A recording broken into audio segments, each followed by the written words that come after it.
It seemed like one moment Roman was cuddled up next to me in bed.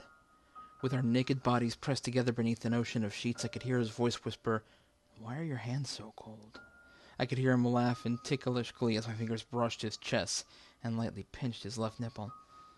I could taste his lips, embrace his warmth, and feel his bare feet rub against mine. However, in the slumber of my morning, I would wake up at 3 a.m. to discover that he still wasn't there. It had been a year since Roman went missing, and life as I knew it felt as if it was coming to a grueling end. One day, he had told me that he was on his way home from work, and that he would be home, and that he wanted Chinese. But an hour passed, and the food I ordered started to go cold. I had called him at least 20 times when the clock struck 10. I dialed up his best friend, Winifred, and she told me, "No, Michael, I haven't heard from him. Is he okay?" And I replied, "I don't know." Those words were heavy with concern, like an anvil tossing into a dark sea of worry. I called the police, told them that my boyfriend hadn't come home. This turned into a missing persons report, and eventually 2 weeks went by. "We're doing all we can to find him," the police would tell me. "Are you sure he didn't have any enemies who would want him dead?" "No," I told them. But in the back of my mind, I wondered if he did. The idea of someone abducting him and hurting him killed me. And of course, there was the thought that perhaps he had run off with another man. "That doesn't make any sense," his sister would tell me, a month after hearing no word from Roman. "He had just left the office. Besides, it doesn't seem like him to just wander off with another guy if he was gonna propose." She stopped. There was silence that stuck like pins in my heart. Finally, after 3 seconds of an awkward pause, Roman's sister hissed, "Fuck." Ultimately, the police told me and his family that the search was off and only the worst could be assumed. For the longest time, I didn't sleep because anxiety gave me thoughts that perhaps some maniac had scalped his curly chestnut hair or gouged out his copper-colored eyes. Whenever I took a shower, I got down on the tub floor in fetal position and let the steam engulf my nude vulnerability. As the water rinsed over my body, I cried for Roman and ached for him in my gut. With every passing day, a part of me that was connected to my boyfriend died. My life had turned into a consistent state of pain. I didn't want to move on, and the worst part is that there was never an end. Believe me when I say the unknown is worse than the idea of death. Winter thawed into spring, spring became summer, and the green leaves on the trees turned into vibrant oranges as red. I didn't enjoy any of the holidays that came in and passed because I never left our apartment. I still called it our apartment. And suddenly, out of nowhere, in this vast black hole of grief, I received a phone call. On the side of the bed where Roman used to sleep, I reached over and picked up the phone. In a voice drenched in depression, I answered, "Hello?" Light breathing could be heard, and a male voice that sounded familiar replied, "It's me." At first, I thought I was dreaming. See, when your life becomes nothing but a miserable coma, you can't tell the difference between what is real and what is not. For months, all I did was lay in bed, and I never washed the sheets, in fear that detergent would remove Roman's scent. I shook my head a little to confirm that I was indeed awake, and asked, "Who is this?" On the other side of the line, I heard a lighter flick, and the inhale of a cigarette. The voice said, "Come to room 205 at the Motel Astor in Benson." There was a pause, and the person seductively whispered, "I'll be waiting for you, Tiger." And with that, the conversation was ended by a dial tone. A streak of lightning shot through me, because the only person in the world who called me Tiger was Roman. Without rationality, I jumped out of bed and switched from my birthday suit into boxer briefs, jeans, and an old shirt. This was what I had died 1,000 times for. A clue, a hint, a sign, something to ease my mania, and most of all, a sliver of hope. "I'm going to find you, Roman," I thought to myself as I grabbed my keys to my truck. After putting on my boots, I stormed out of the apartment and embarked on a quest to find him. Now, you're probably wondering why I didn't immediately notify the police. Instead, try to understand why I didn't. For starters, I tried to star 69 the phone call, but all I got was an automated recording telling me the number had been disconnected. Also, the town of Benson was a 20-minute drive outside the city, and, to be honest, I couldn't tell if this was real or just desperation. The only thing on my mind was getting to him, and God did I speed. A mix of desire, hope, and shock controlled the gears of my truck. My foot stomped the gas, and my heart raced at 70 miles per hour. The city lights dimmed, and the horizon darkened into the country night. Adrenaline rushed through my veins, and desire trembled inside me. The thought that perhaps somebody may have been prank phone calling me didn't even cross my mind until I saw a sign that said, "Welcome to Benson, the town where dreams come true." But if Roman really was waiting at the Motel Astor, I couldn't decide on whether or not I wanted to hug, fuck, slap, kiss, or scream at him. Where had he been? Why did he vanish? What happened? Why didn't he just come home? Was this really happening? And then it dawned on me. I didn't even know where I was going. I mean, yes, I knew where the town of Benson was, but I had no idea where the said Motel Astor was. When entering downtown Benson, I pulled over at a diner called Henry's and parked the truck. I figured I would ask somebody directions to the hotel, if it even existed, that is. In a rush, I burst through the establishment doors. Upon entering, the smell of coffee beans, waffle batter, and hash brown grease hit my face. The first person I saw was a middle-aged waitress. Her hair was damaged, and one could tell it had once been red. The waitress's face appeared tired due to working a late shift, and, in a caring and warm voice, said, "Welcome to Henry's. How may I—" "Where is the Motel Astor?" I interrupted, practically throwing myself over the counter. My alertness seemed to startle her. When the waitress didn't respond fast enough, I shot quickly, "Can you please tell me where it is? I'm in a bit of a hurry." "I can tell, sugar," she replied. "You look like you just stepped out of an F5 tornado." The only person in the diner sat a couple tables away from me. He was a broad-shouldered man, bald and bearded. He took a sip of coffee and asked, "Why you want to go to the old Astor for?" Heavy in my mouth was the entire year of suffering I'd endured. My worry, my love, and my damaged heart. Somehow, in the clusterfuck of all the information I was trying to process, I simply replied with, "Can you just tell me how to get there?" He shrugged and said, "Yeah, just go up E Street and take a left onto Highway 70. You'll drive for about a good 10 minutes, and it'll be on your right." He paused and added, "But you might want to take a gun with you." I looked at the man rather dumbly and asked, "Why?" "Ain't nothing but trouble up there," he informed. "Meth heads, drug dealers, prostitutes, hell, the place is practically an STD with a vacancy." I didn't care. The man was drinking his coffee, could have told me the Motel Astor was an active volcano about to explode, and I still would have ventured there to find Roman. Without saying anything else, I left the diner, got into my Chevy, and sped to the directions I'd been given. On the radio, the Golden Earring's Twilight Zone could be heard through a light static. Thoughts echoed through my mind. Why would he want me to go to a crime-infested motel? Had my lover been abducted by criminals who wanted a ransom? What if this was a setup? But, most importantly, was I really prepared to find out? I took a left off E Street and merged onto Highway 70. With the window down, cool, phantom sheets pounded me in the face. My fists gripped the steering wheel and my foot pressed the gas. Images of Roman at the beach flashed in my mind. I recalled him exclaiming, "Hey, Tiger, take a picture of me." Flash. And if images of what was to come haunted me. If Roman was really waiting in room 205, would he still be all put together? Would his arms and legs be attached to his torso? Would he be physically complete the way he was when he left me? All of these questions ran through my head at 65 miles per hour down a dark highway. After a short while, I finally reached my destination, and before me in the headlights appeared a sign. In neon yellow letters it read, Motel Astor, and the "No" next to the word vacancy flickered. The building was 2 stories and looked as if it had been built by someone in the early 70s on an American dream that fell on hard times. Some of the windows were boarded up and the gated pool had been drained, leaving dead algae in the bottom.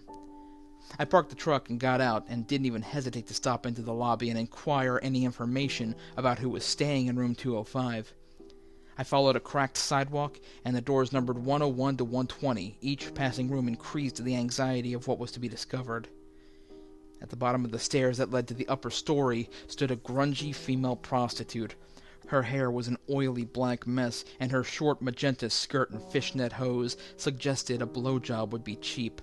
Her tank top, that ripped and shredded excuse that covered her braless cleavage, had the graphic design of the Rolling Stones. When I tried to pass her, she struck an erotic pose and said, "I can turn a faggot straight with these lips. You lookin', dollface?" This hooker's eyes, those two slits in her sockets, smeared with black eyeliner and dollar store mascara, ogled me head to toe in search for green, so she could obtain some crack cocaine. "Out of my way," I said, rather rude and giving her clear indication that she was the last thing on my mind. When heading up the steps, the prostitute laughed and called back, "You lost, Nancy boy." At the second level of the building, I gulped an Anvil and realized I was close to figuring out what was going on. I passed room 210 through 206, until I stood in front of the block threshold of a door that read 205. "There's no turning back now, Michael," I thought to myself. My hands trembled, the hair on the back of my neck and in the pits of my arms stood up, and my feet went icy. I took a deep breath and knocked on the door. At first there was no answer. I waited about 3 seconds before knocking again. At that moment, right when my knuckles were about to hit wood, the sound of a chain unlatching from the other side could be heard. My heart dropped like an elevator down a long, dark shaft as the door opened. And standing there wasn't Roman, but instead it was a guy who almost looked identical to him. He was about the same height. His bleached blonde hair grew from a dark scalp, and his bright blue eyes that gave me a cold glance. "Can I help you?" he asked, with a voice that wasn't warm and inviting like my lover. He also didn't wear thick-rimmed glasses like Roman. Hell, even his style was completely different. Instead of an ironed, clean dress shirt, the guy wore a tank top that read "Starfucker" in the same font used for the Hollywood sign. His shoulders and arms fit loosely in a large leather jacket, and his pants were cut off into short shorts. I didn't know what to say at first. With my mouth open, I tried to find the words, but instead all I could do was stare aimlessly. The guy lit a cigarette, stuck his head out the door, and looked left to right. "You aren't a cop, are you?" After a short and confused pause, I replied, "No, I'm not." "Okay, well, what you want?" he seductively purred. "You a bottom or a top? Or versatile?" He dropped the eroticism in his voice and then added, "I don't bear back for strangers, sorry." "What's your name?" I asked, dodging his offer. "Ooh, it can be anything you want." The guy laughed and said, "You look like a man who likes to be sucked."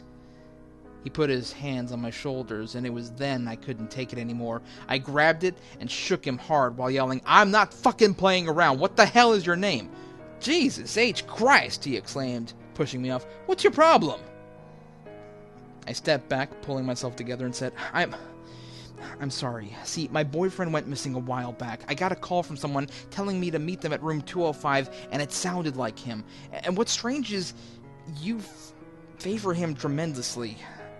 I paused for a moment and added, "Forgive me, I sound like a lunatic, I know." The guy looked at me for a good 3 seconds and asked, "What's his name?" "Roman," I told him. "Roman Cardinal." The guy took a drag of his cigarette and said, "Well, that's not me. My name's Kevin High. Now, do you want to have a little fun or what?" I hesitated for a moment as the disappointment of not finding my boyfriend set in, but I couldn't stop looking at Kevin and thinking of the times Roman and I used to make passionate love. I stared at Kevin's legs and jawline and felt my crotch getting tight. Perhaps he wasn't the man I was looking for, but that didn't mean he couldn't become him. "Well?" Kevin asked, as if I were an object that comes and goes. When this guy looked at me, he didn't stare avidly like Roman. Instead, he viewed me as a cash dispensary, a coin-operated pleasure unit, and dirty business. Temptation peaked inside me, and I finally gave in. I put my hands on his hips, stuck my tongue in his mouth. We exchanged saliva in the open doorway before shutting in and getting undressed. Kevin put his hand on my genitals and asked, "Do you like that?" When I stared into his deceitful eyes, I tried to imagine Roman looking back at me and saying, "Do you love me?" "Yes," I replied. Kevin giggled with a dark wisp, instructed that I screw the pain away. "I need a big old cock in my ass," he whispered. "Don't you just want to fuck me into place?" I nodded my head. "Rubber's on the nightstand along with the lube," he informed me. "Let's get this over with." I shook my head and tried to drown out his lack of self-respect. See, Roman would never do this. My lover once told me that he was my slut and only mine. Kevin positioned his nude body on the bed as I slipped a rubber on my pulsing dick. It had been so long since I had sex that it felt new again. "Oh yeah, Kevin moaned.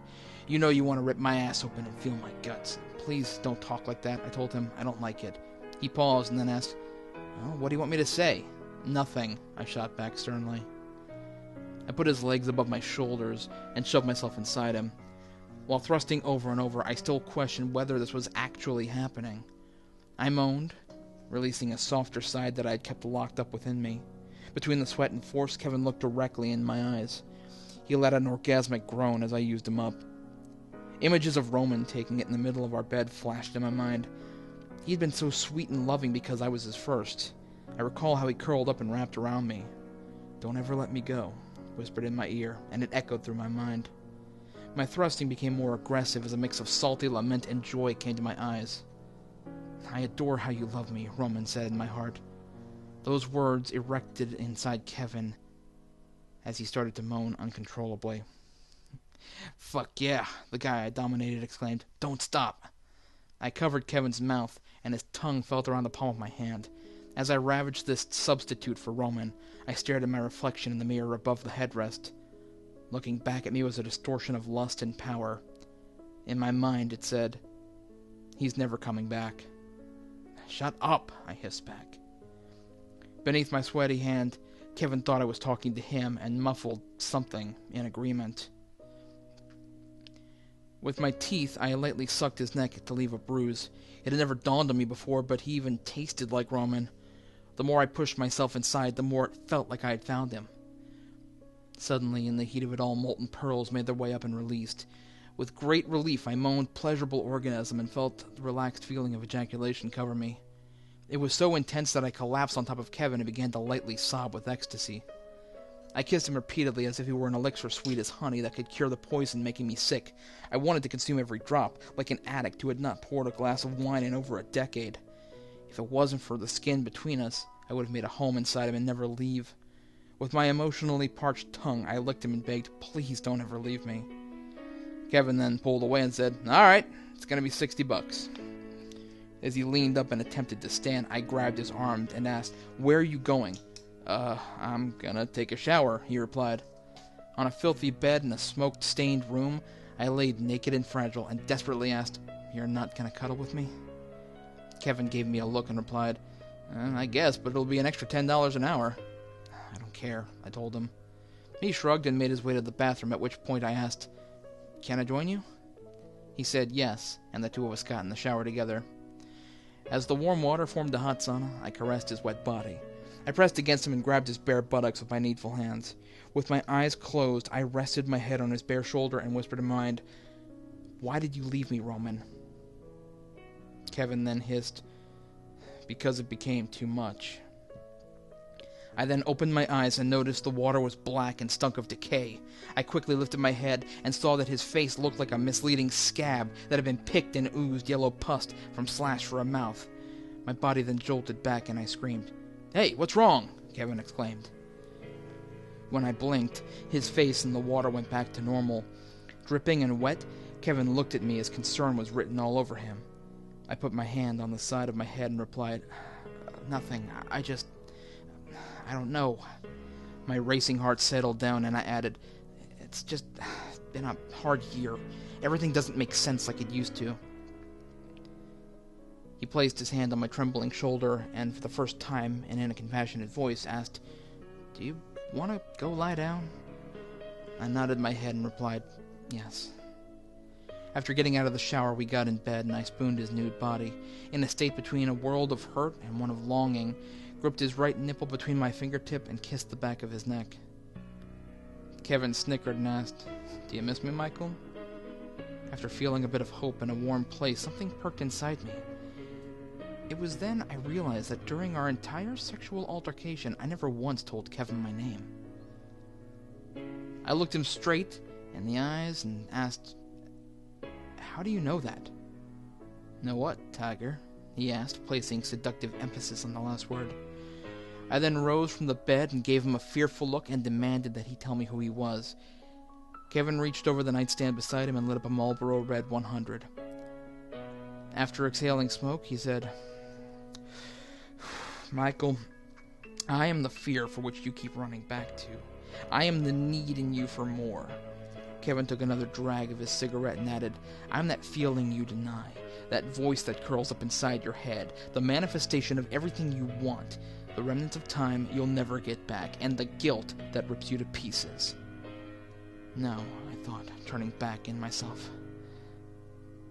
"Every day you push it further back, hoping it isn't true," he continued. "You'll always come running back in the pit of your subconsciousness, praying I can undo everything and heal your wounds. Hell, you even worship me. But Michael, I'm not Jesus. I can't wash your feet and cleanse you of what's been done. I am not your salvation. I am not your answer. I am just a recreation of what's been destroyed." I began to shake. My mouth went dry and my throat became tight. I asked him what he meant. Kevin exhaled smoke and then concluded, "You murdered Roman Cardinal." Those words made everything around me stand still. Gravity pushed down on my shoulders and the world grew 1,000 times heavier. I quickly shot back, "That's not fucking true." "It's not?" Kevin asked. "Then explain this."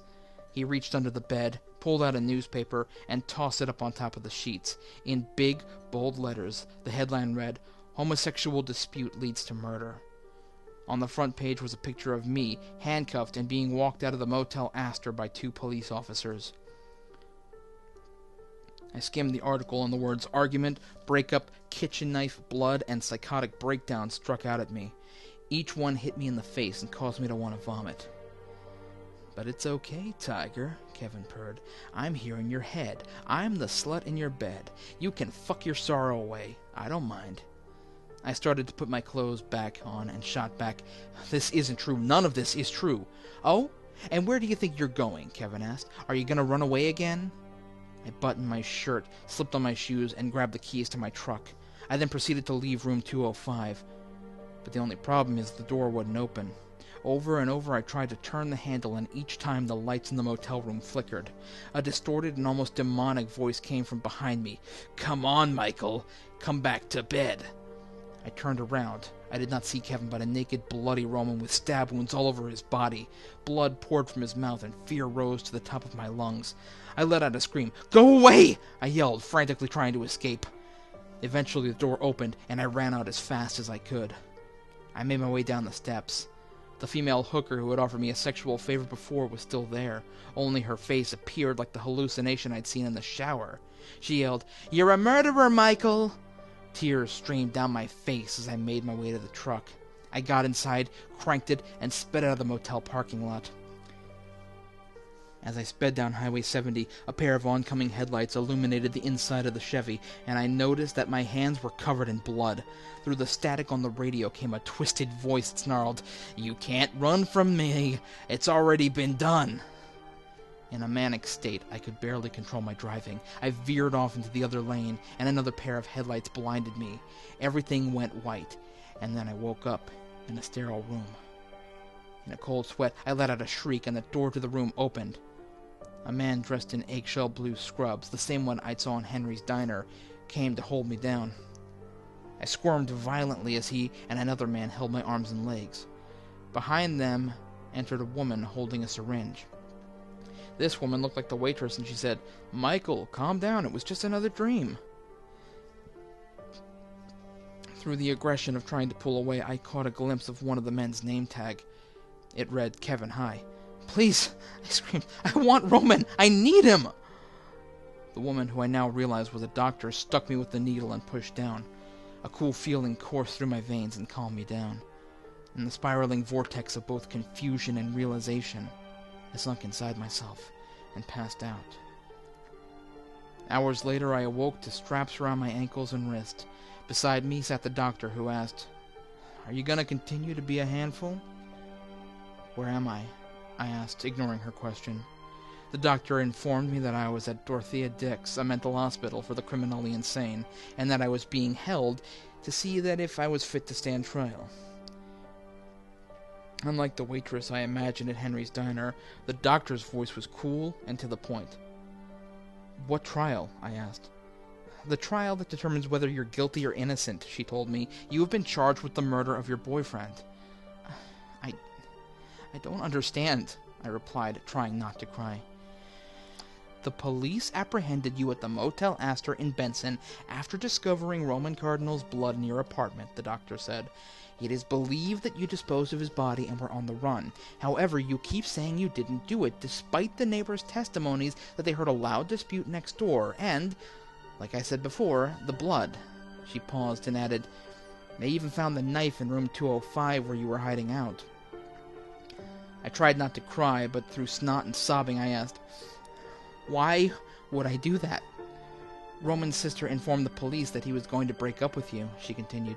After putting 2 and 2 together, investigators have decided you murdered him because he broke your heart. I then recalled the night Roman came home from work. I'd gotten down on one knee and asked him to marry me. I expected to see the glimmer of excitement in his eyes, but instead there was a look of rejection.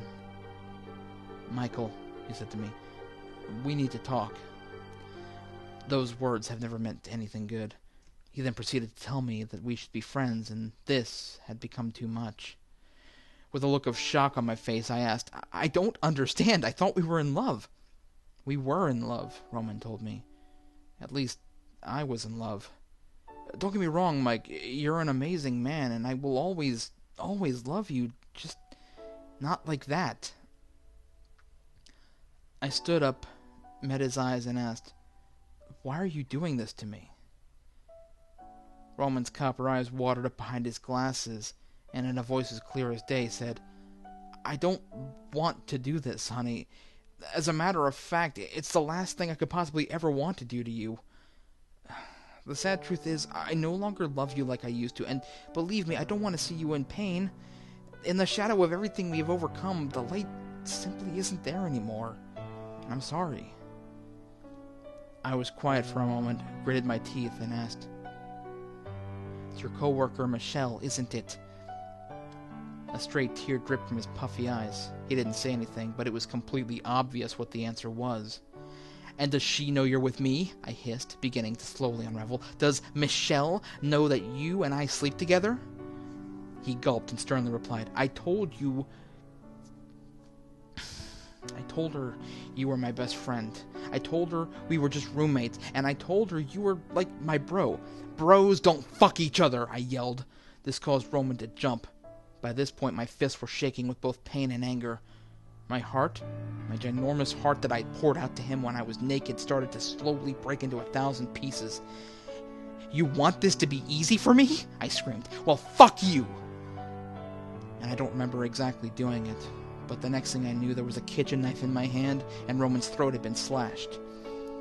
With both hands, he covered his severed throat, and blood flowed from between his fingers. When he fell to the floor, I got on top of Roman and stabbed him over and over again, yelling profanities and crying uncontrollably.